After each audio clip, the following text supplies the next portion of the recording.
자, 이번 시간은 콘크리트 제품의 제조에 대해서 살펴보도록 하겠습니다. 자, 먼저 나오는 것이 콘크리트 제품의 재료 및 배합이 나오죠. 자, 재료를 보면 시멘트가 나오는데 일반 제품에는 보통 포틀랜드 시멘트가 가장 널리 사용이 된다. 그리고 우리가 알고 있는 조기 강도를 얻고 싶다. 그러면 당연히 조강 포틀랜드 시멘트를 사용을 하겠죠. 자, 그 다음에 골재를 보겠습니다. 골재는 굵은 골재 최대 치수가 40mm를 초과하면 안 된다 라는 내용. 그 다음에 굵은 골재 최대 치수가 제품의 최소 두께의 5분의 2를 초과하면 안 된다 라는 이야기고, 강재의 최소 수평 순 간격의 5분의 4를 넘어서는 안 된다 하는 그런 이야기가 되겠습니다. 이게 무슨 이야기냐면 제품의 최소 두께의 5분의 2보다 작아야 된다 하는 이야기죠. 굵은 골재가 너무 크면은, 제품 두께의 5분의 2보다 크면은 이게 그 포집 안에 잘 안 들어간다든지 나중에 제품에 어떤 결함이 발생할 수도 있고 여러 가지 문제가 발생할 수 있기 때문에 그렇다라는 이야기고, 강재의 최소 수평 순 간격의 5분의 4를 넘어서는 안 된다는 이야기는 강재의 최소 수평 순 간격이란 말이 무슨 말이냐면, 우리가 간격에는 두 가지 종류가 있습니다. 강재의 간격을 이야기할 때 하나는 강재가 이렇게 있습니다. 이제 횡단면을 잘라낸 모습이죠. 이 센터하고, 즉 중심선하고를 연결한 이 거리. 자, 이 거리를 우리가 보통 CTC라고 부릅니다. CTC. 센터 투 센터입니다. 중심 간 거리다 이렇게 이야기를 하죠. 중심 간 거리. 그 다음에 이거는 순 간격입니다. 여기서 여기까지를 순 간격이다 라고 부르죠. 그래서 순 간격의 5분의 4를 넘으면 무슨 현상이 발생하느냐, 이 밑으로 굵은 골재가 내려오지 않을 수가 있겠죠. 그죠? 5분의 4를 넘었으면 이 순 간격 사이로 굵은 골재가 내려가지 못할 수가 있다. 왜냐하면 저 사이로 굵은 골재가 내려가야 되니까 그렇다 하는 이야기죠. 자, 그 다음에 이제 일반적인 공장 제품에는 굵은 골재 최대 치수를 좀 작은 걸 사용한다 라고 되어 있습니다. 그 다음 두께가 얇은 제품 같은 경우는 더 작은 거를 사용을 할 수가 있다, 그런 이야기입니다. 그 다음에 혼화 재료입니다. 자, 혼화 재료는 여러분들이 알고 있는 그러한 목적을 위해서 넣어주는데, 뭐 AE제라든지 또는 감수제, 뭐 AE 감수제, 고성능 감수제 등의 혼화제를 넣어주고, 그 다음에 팽창제, 그 다음에 무수석고, 물기가 없는 석고를 이야기하겠죠. 자, 이거를 주수 성분으로 하는 고강도용 혼화제, 고로슬래거 많이 들어봤던 이야기죠. 플라이애쉬, 그죠? 그 다음에 규산질 미분말 등의 혼화제가 있다. 자, 이런 혼화 재료들을 목적에 맞게 사용을 하면 된다, 그런 이야기입니다. 자, 그 다음에 사용하는 강재로는 이제 철근 같은 경우에는 우리가 알고 있는 철근을 정식 명칭을 보면 철근 콘크리트용 봉강이라고 되어 있습니다. 자, 이거는 KSD의 3504에 나와 있습니다. 그 다음에 철근 콘크리트용 재생 봉강은 KSD의 3527에 규정이 되어 있고, 그 다음에 뭐 연강선제, 그 다음에 경강선제 뭐 등등, 피아노선 등등에 대해서 규정에 다 나와 있습니다. 자, 그래서 이러한 강재들을 사용할 경우에는 기계적 성질이 내가 사용하는 목적에 적합한지를 확인을 한 다음에 사용하는 것이 좋다라고 되어 있죠. 자, 그 다음 배합에 대해서는 여기 보면 진동 다짐 제품, 콘크리트 제품의 종류가 있죠. 자, 이제 이 다음 챕터에서는 제품의 종류에 대해서 나올 겁니다. 그래서 진동으로 다지는 것은 주로 도로용 제품, 말뚝, 널말뚝을 이야기합니다.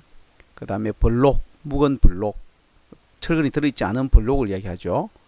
그 다음에 어떤 세그먼트라고 하는 건 어떤 그 부분을 이야기하죠. 자, 한 덩어리를 세그먼트라고 이야기를 합니다.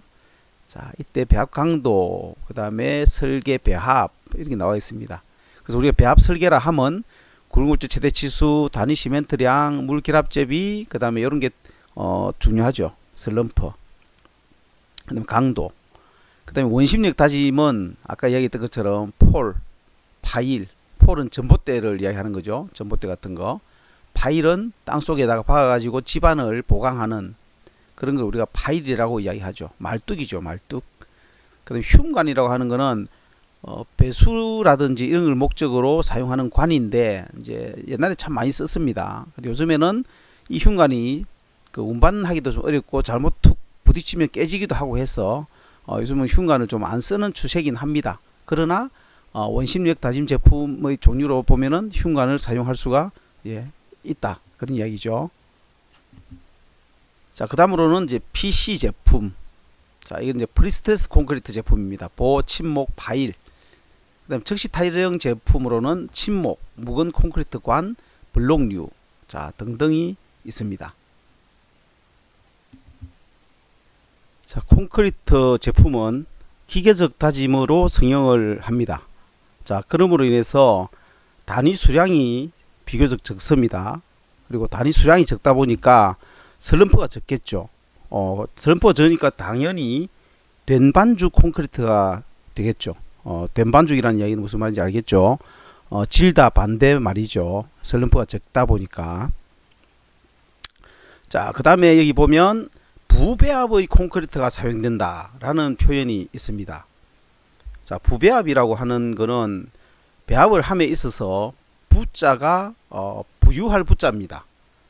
그 다음에 부배합의 반대말은 뭐겠습니까? 부유하다 반대말 빈곤하다 빈이 되겠죠. 빈. 그래서 부배합의 반대말은 빈배합입니다. 그럼 저기 뭐가 부배합이냐 뭐가 많으냐, 시멘트가 많이 들어가는 그런 배합을 부배합이다 라고 이야기를 합니다. 그러니까 다시 이야기해서 콘크리트 제품에는 시멘트가 비교적 좀 많이 들어간다 라고 하는 이야기가 되겠죠. 자, 그 다음에 적시 탈형 제품, 아까 여기 위에 있었죠. 뭐 침목이라든지 블록 같은 거. 자, 이거는 이제 침목은 알죠. 지하철이나 이런 데 들어가는 거, 철도에 들어가는 거, 그죠? 원래는 이제 나무 목자를 써서 옛날에는 나무였습니다. 그리고 요즘에는 이제 콘크리트 침목이라고 이야기를 하죠. 그래서 특히 이런 탈형 제품, 적시 탈형 제품의 경우에는 단위 수량이 매우 작다. 그리고 슬럼프 값이 0이 되고 매우 된반죽 콘크리트가 사용이 된다. 그래서 보통 콘크리트에 비해서 장골재율을 다소 크게 취하는 것이 일반적이다. 자, 그럼 여기서 이제 우리가 알 수 있는 거는 콘크리트 제품은 시멘트가 좀 많이 들어가고 장골재가 많이 들어간다 라는 것을 알 수가 있고, 그 다음에 물이 적게 들어가서 슬럼프가 적다. 그래서 된반죽이다. 요 정도는 이제 이해가 되죠. 그러다 보니까 양생이 빨리 된다. 요거하고 다 연관해서 생각을 하면 되겠습니다. 자, 그 다음에 나온 것이 철근 조립, 그 다음에 거푸집 및 덮개가 나옵니다. 철근 조립이라고 하는 것은 우리 일반적인 콘크리트에서는 철근 조립을 어떻게 하죠? 철근하고 철근이 교차되는 부위에 철사로 이렇게 연결해 주죠. 그러나 이가 같은 콘크리트 제품 같은 경우에는 이게 단면이 작습니다. 비교적 작기 때문에 그렇게 연결하지 않고 그 철근이 교차되는 점을 용접을 하는 거죠. 점용접, 스팟 용접이라 해가지고 점용접을 하거나 또는 지름이 아주 작은 0.5mm 이상의 연한 철근, 철선이죠. 그 다음에 적당한 클립 등으로 매야 된다라고 되어 있습니다. 그런데 점용접부는 피로 강도가 상당히 저하된다. 피로 강도라고 하는 이야기는 계속해서 하중을 받으면 그 부위가 약해지는 것을 이야기하는 겁니다. 그래서 피로 강도가 저하되면은 반복 하중을 받는 제품에는 사용하면은 안 좋다 하는 이야기입니다. 자, 거푸집은 앞에서 나왔던 것처럼 심한 진동을 주거나 또는 가압 다짐을 하기 때문에 굉장히 견고해야 되겠죠. 거푸집이. 그 다음에 전기 양생을 할 때는 열 응력이 또 일어나기도 하죠. 그리고 여러 번 반복해서 사용해야 되기 때문에 거푸집은 견고하여야 하며 조립 그리고 떼어내기가 간단한 구조라야 한다. 그래서 일반적으로 철제 거푸집을 많이 사용을 하고 있습니다. 자, 덮개는 이제 우리가 덮개는 이제 뭔지는 알죠. 그 강제를 보호해주기 위해서 이렇게 덮어주는 콘크리트가 덮개다. 이렇게 생각하면 되겠죠. 그래서 단면 치수가 작다 보니까 덮개도 역시 작습니다. 9mm까지 자 이렇게 되어 있죠. 최소 덮개를 9mm까지도 할 수 있다 라고 되어 있습니다. 자, 그 다음에 콘크리트 제품의 성형이라고 나와 있고, 여기에 보면 비비기에서 보면은 일반적으로 그 배치 믹서를 사용한다. 그래서 믹서의 비비기 효율이 다 다릅니다. 믹서 형식이라든지 반죽 질기라든지 배합 등에 따라 다르다. 그래서 일반적으로 이제 콘크리트 제품에서는 아까 이야기했던 것처럼 물 결합제 비가 적다 그랬습니다. 적고 부배합이기 때문에 이거는 된 반죽이다 라고 계속 이야기가 나오고 있죠. 자, 이런 경우에는 믹서기를 가경식 믹서기로 비비면 믹서의 내벽에 모르타르가 부착이 되어서 비비기 효율이 나쁘게 된다. 그래서 균일하게 혼합되지 않는 경우가 있으므로 강제식 믹서를 사용하는 것이 바람직하다 라고 되어 있습니다. 자, 여기서 보면은 가경식 믹서,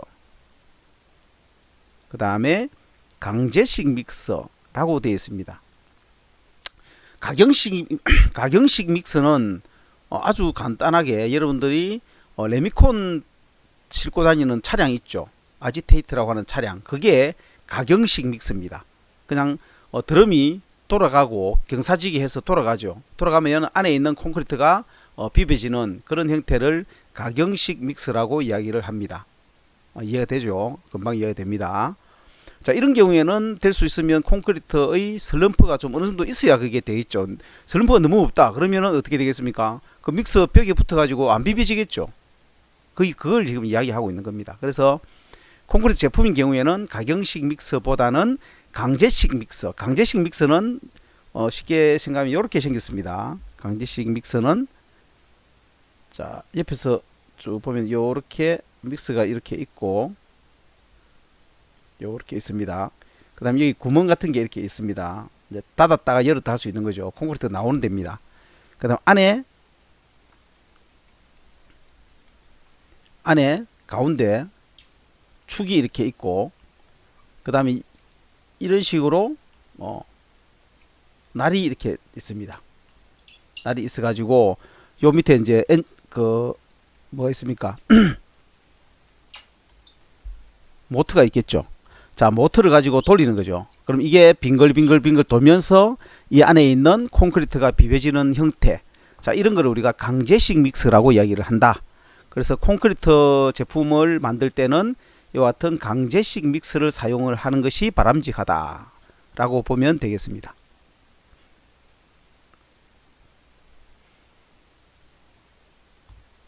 자, PB 시간은 참고로 보면 되겠습니다.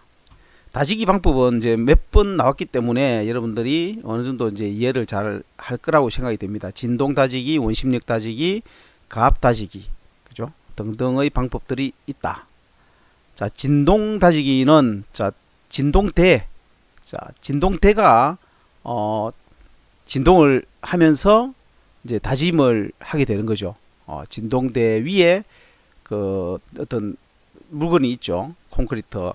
그래서 진동대가 진동을 해서 다져지는 방법, 또는 거푸집 진동기, 또는 삽입형 봉상 진동기. 그러니까 다지는 방법, 진동 다지기를 하는 방법도 여러 가지가 있죠.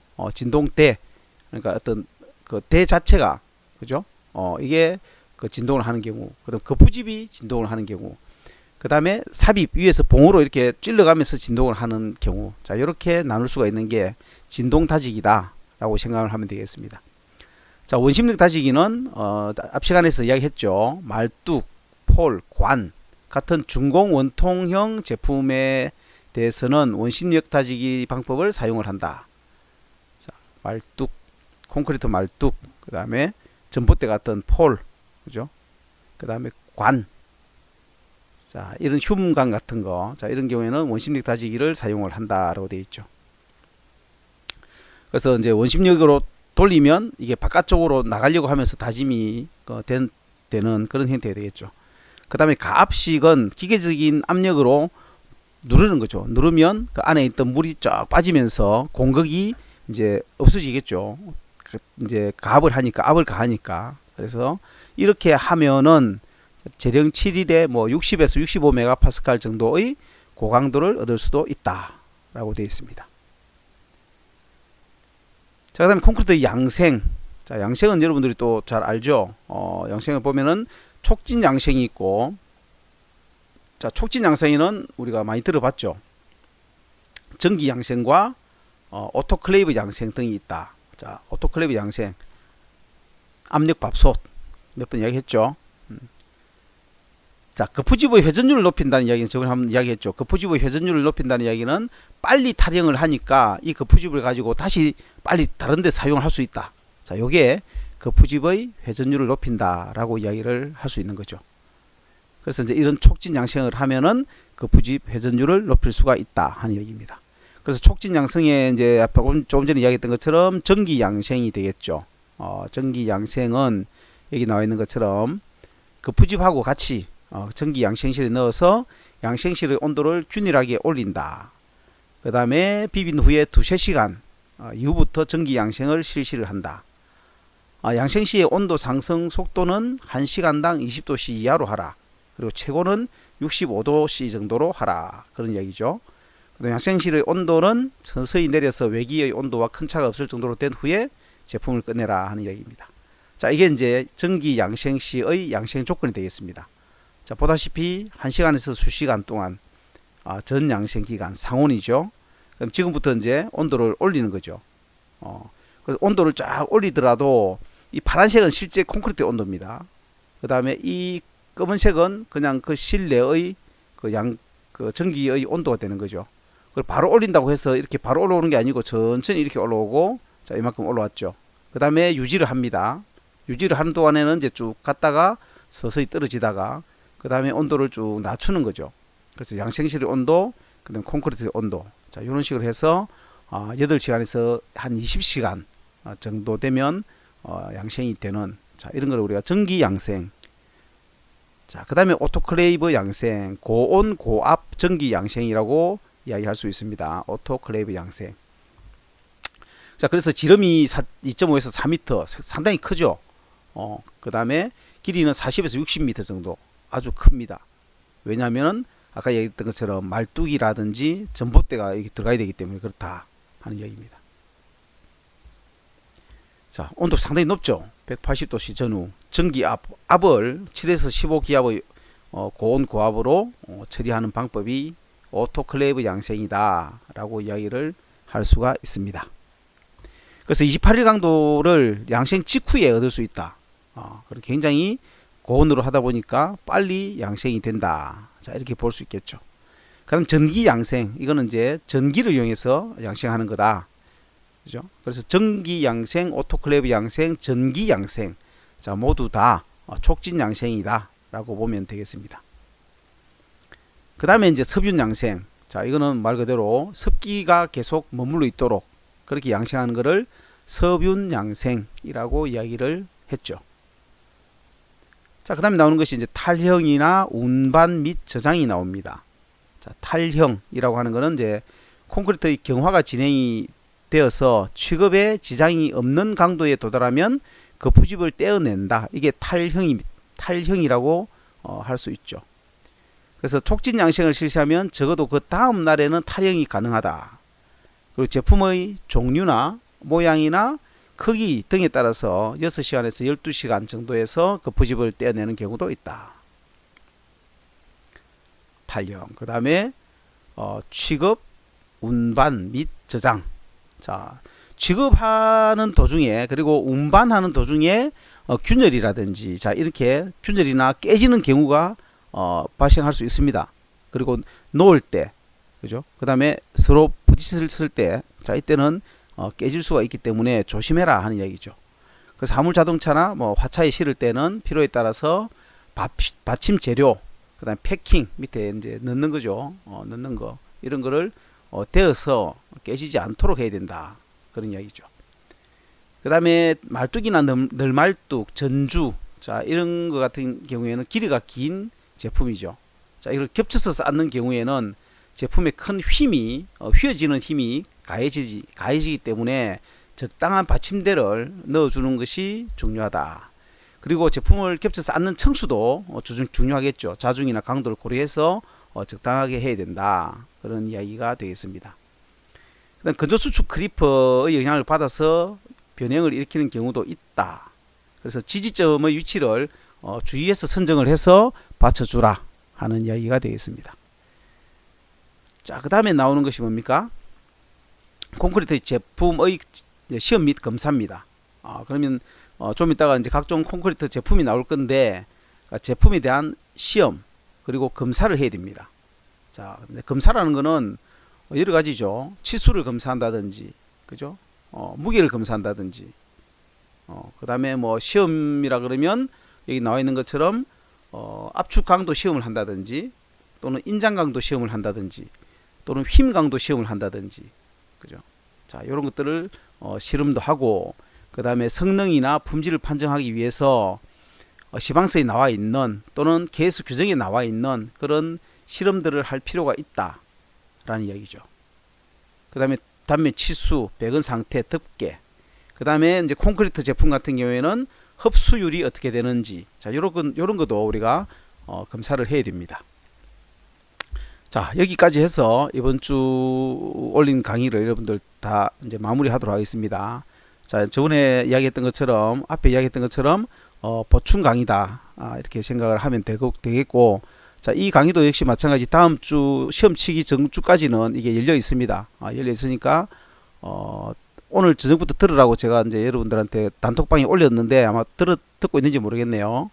오늘 못 듣더라도 주말에 듣고, 그 다음에 이제 각종 콘크리트 제품 이 밑에부터는 마지막 주 강의, 역시 거기도 필요하면 진도에 따라서 보강을 좀 더 넣겠습니다. 넣어서 강의가 마무리될 수 있도록 할 예정입니다. 자, 이번까지 강의 듣느라고 대단히 고생했습니다. 수고했습니다.